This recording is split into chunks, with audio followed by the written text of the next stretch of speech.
Okay, good morning everyone. Good morning class. How are you today? So before we start, let us pray first and then I will check the attendance. Good morning everyone. So we are done with our prayer and I'm done with checking the attendance. So before we move on our lesson for today, let us review first our past lesson. Now, who can give me the five pillars of Islam faith? Congratulations that you still remember our past lessons. Now, moving on with our new lesson for today. So, number one, explain the Four Noble Truths and its role in understanding suffering.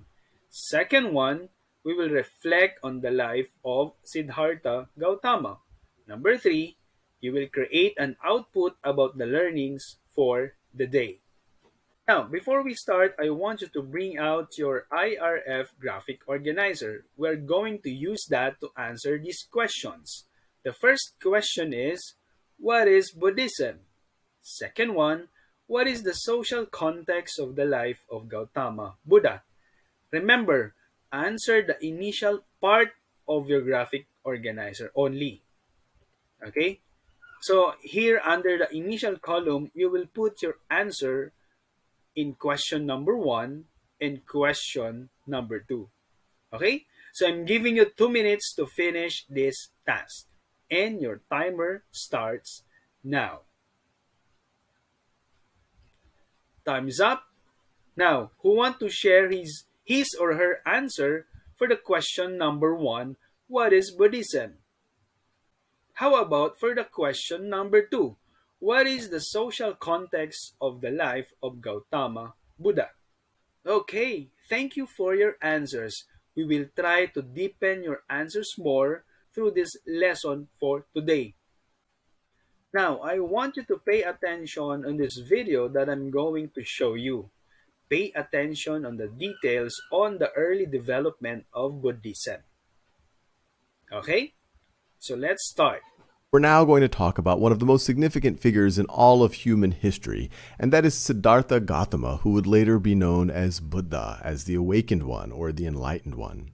Now, before we get into his life, let's think about the context in which he was born. So we see from this timeline, most accounts place his birth at around 563 BCE, although there are some historians who think that he might have been born about 150 years later than that. But either way, that would have been near the end of the Vedic period. And the Vedic period is named after the Vedas, these Hindu scriptures written by those Indo-Aryans who came into India, most historians believe, around 1500 BCE or maybe before that.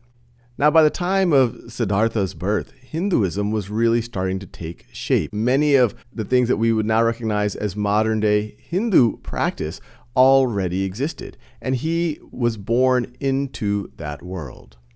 Now, on this map here, you see the major sites of Buddha's life. He's born in Lumbini, in modern-day southern Nepal. He eventually meditates at Bodh Gaya under the Bodhi tree, where he reaches enlightenment. He does his first preaching at Sarnath, and then he eventually dies at Kushinagar. And to modern Buddhists, these are still considered major pilgrimage sites. So he is born, according to tradition, at Lumbini. His mother is in transit and born along the way at Lumbini. His mother dies shortly afterwards. He's raised by his aunt, but his father in some accounts is a king, a chieftain, and he's able to give the young Siddhartha Gautama a very good, a very sheltered life. And this life continues into his 20s. He's able to get married, have a child. But at the age of 29, he's able to leave the compound. He's able to see the world as it really is, outside of this world that his father has created for him. And he sees old age, he sees sickness, he sees poverty. And this creates a lot of consternation in Siddhartha. He wonders why this is so. Why is there this suffering in the world? And so he decides, once again at age 29, to seek the truth, to try to understand the universe as it is. And remember, this is in India where it was common practice for religious ascetics to go off into the woods and to meditate about the true nature of reality, try to obtain moksha. So he goes and follows that same practice. And for 6 years, he is going through the woods, he's wandering, he's left all of his possessions behind, he has left his family behind. He famously starts off trying to go in the mold of these Hindu ascetics, letting go of everything, including trying to deprive the body of food and water, and he almost kills himself. But then eventually, at age 35, he makes his way to the town of Gaya, now known as Bodh Gaya. And over there, he meditates under a sacred fig tree, later known as the Bodhi tree. And he meditates there for 7 days. And on the 7th day, it strikes him. He has a revelation. He awakens, so to speak. And according to Buddhist tradition, from that moment, he becomes the Buddha, or the awakened one.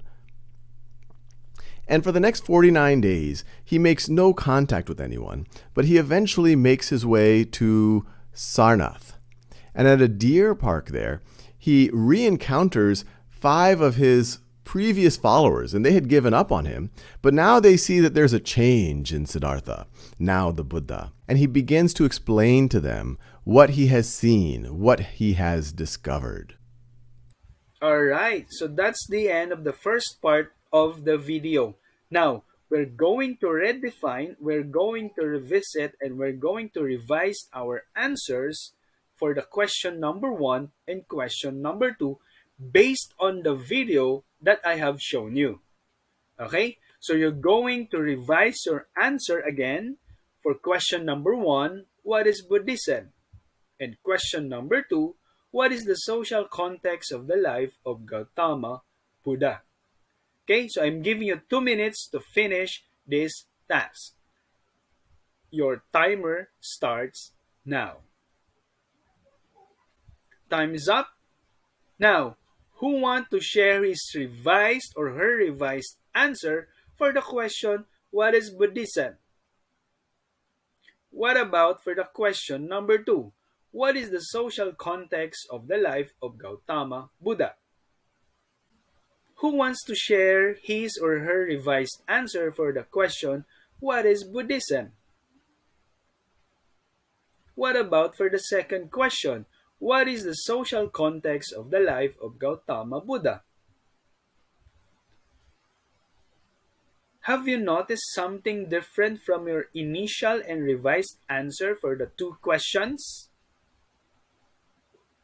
Very good observation. Now, before I'm going to play the second part of the video, I want you to bring out the 4-corner graphic organizer that I have given you. You're going to answer this question, how can we explain the 4 Noble Truths in its simplest explanation? You're going to put the first Noble Truth on quadrant number 1, quadrant number 2 for the second Noble Truth, quadrant number 3 for the third Noble Truth, and on the 4th quadrant for the 4 Noble Truth. Now, this is the second part of the video. Now, in the Dhammacakka Pavatana Sutta, he goes on to describe what are known as 4 noble truths. Now, this, monks, is the noble truth of suffering, or dukkha. Birth is suffering, aging is suffering, death is suffering, sorrow, lamentation, pain, distress, and despair are suffering. Association with the unbeloved is suffering, separation from the loved is suffering.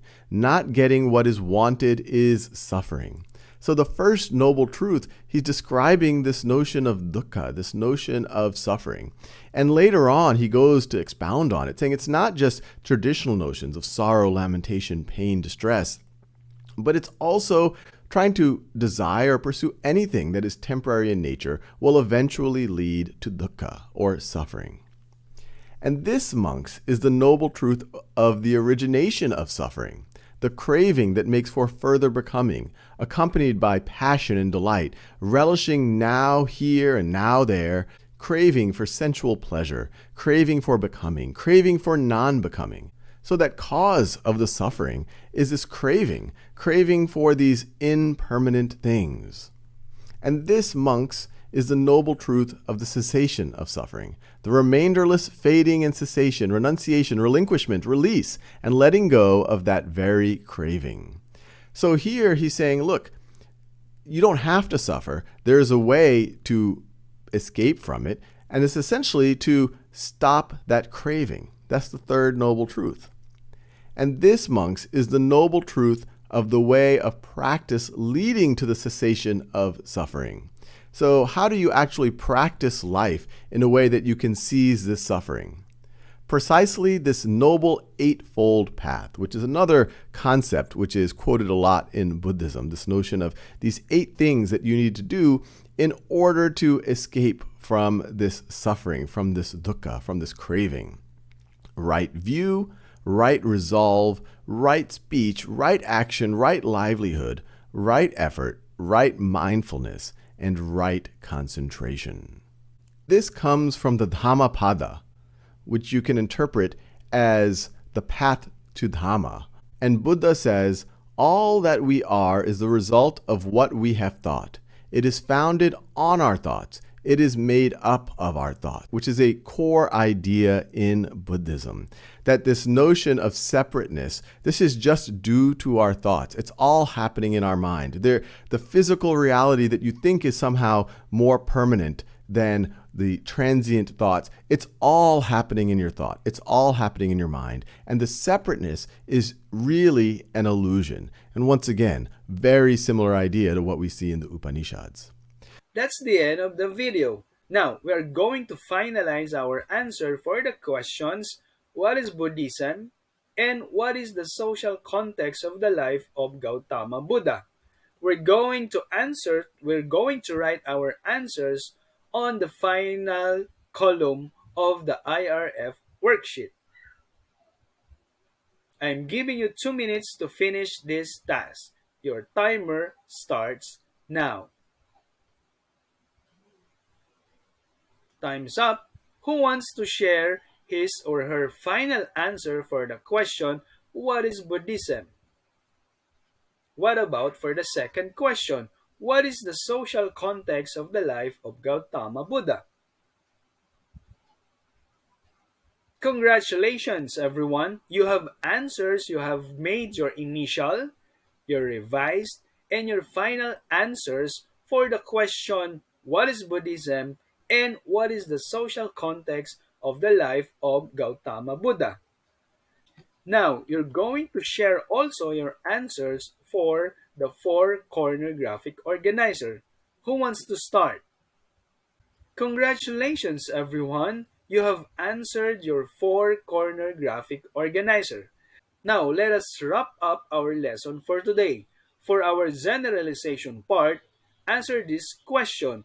What is the importance of the Four Noble Truths and Eightfold Path to us, non-believers of Buddhism?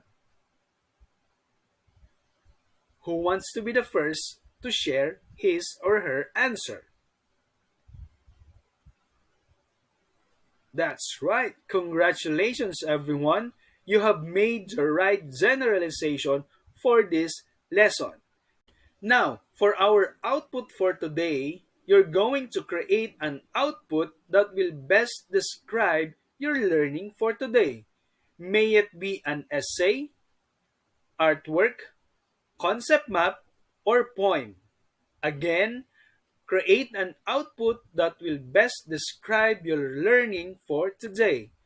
May it be an essay, an artwork, concept map, or poem. Your output would be judged based on these rubrics. Do you have any questions? If none, you can start doing your output now. Congratulations, everyone. We have achieved our objective for today. We have explained the Four Noble Truths and its role in understanding suffering. The second one, we have reflected on the life of Siddhartha Gautama. And then the third one, you have created an output about your learnings for today. So congratulations and thank you very much for attending our class for today.